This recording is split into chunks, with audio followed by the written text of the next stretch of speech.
MP में चुनाव को लेकर अब ज्यादा वक्त नहीं बचा है, इसीलिए हर राजनीतिक दल अपनी अपनी ताकत झोंक रहे हैं।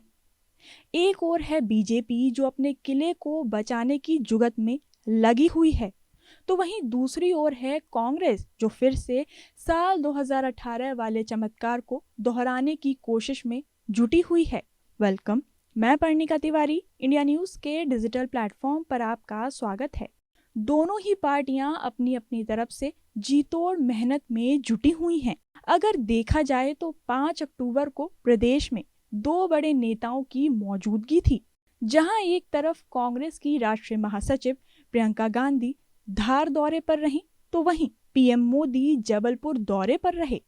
आपको बता दें कि पीएम मोदी ने जबलपुर को एक क्लिक से 12,000 करोड़ रुपए की परियोजनाओं की सौगात दी। रानी दुर्गावती की 500वीं जयंती के मौके पर उन्होंने 100 करोड़ रुपए की लागत से बनने वाले स्मारक की आधारशिला भी रखी।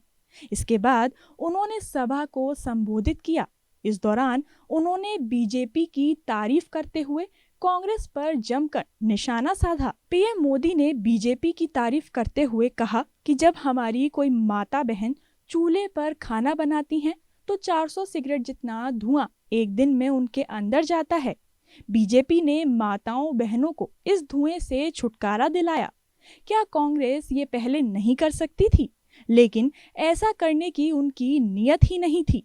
अब केंद्र सरकार 600 रुपए में उज्ज्वला योजना का सिलेंडर देगी। इसका हमारी माता बहनों को फायदा मिलेगा।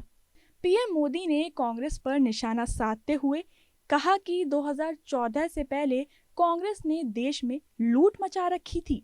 ये सिर्फ अपनी तिजोरियां भरने में लगे हुए थे। सरकार बनने के बाद हमने कांग्रेस की नीतियों को बदला। हमने 11 करोड़ लोगों के नाम सरकारी दफ्तरों से हटाए। ये लोग बिना जन्म लिए ही गरीबों का पैसा खा रहे थे। कांग्रेस के लोग मुझ पर इसलिए गुस्सा करते हैं क्योंकि मैंने उनका कमीशन बंद कर दिया। मैं न देश का खजाना लूटने दूंगा, न कांग्रेस के नेताओं की तिजोरी भरने दूंगा। पीएम मोदी ने आगे कहा कि आजादी के बाद से रही सरकारों ने सिर्फ एक परिवार की चरण वंदना की। सिर्फ एक परिवार ने देश को आजादी नहीं दिलाई थी, इसमें लाखों लोगों ने अपना बलिदान दिया है। बीजेपी की डबल इंजन सरकार का लक्ष्य सिर्फ देश और प्रदेश का विकास करना है। हम इसी उद्देश्य के साथ आगे बढ़ रहे हैं। बीजेपी सरकार गरीबों की सरकार है। भ्रष्टाचार और परिवारवाद की राजनीति को आगे बढ़ाने के लिए कुछ लोग तरह तरह की बातें कर रहे हैं। वहीं पीएम मोदी ने एमपी में हो रहे विकास को गिनवाते हुए ये कहा कि आज एमपी एक ऐसे मुहाने पर है जहां विकास में कोई रुकावट और गिरावट नहीं है। आने वाले 25 साल में ये विकास की गति और बढ़ने वाली है।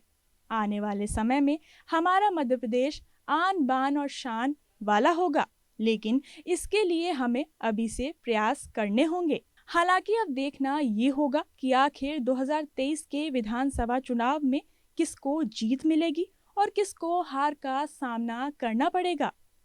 फिलहाल के लिए बस इतना ही। मुझे यानी पर्णिका तिवारी को दीजिए इजाजत। बाकी देश और दुनिया की तमाम बड़ी खबरों से रूबरू होने के लिए जुड़े रहें इंडिया न्यूज के डिजिटल प्लेटफॉर्म के साथ। Thank you.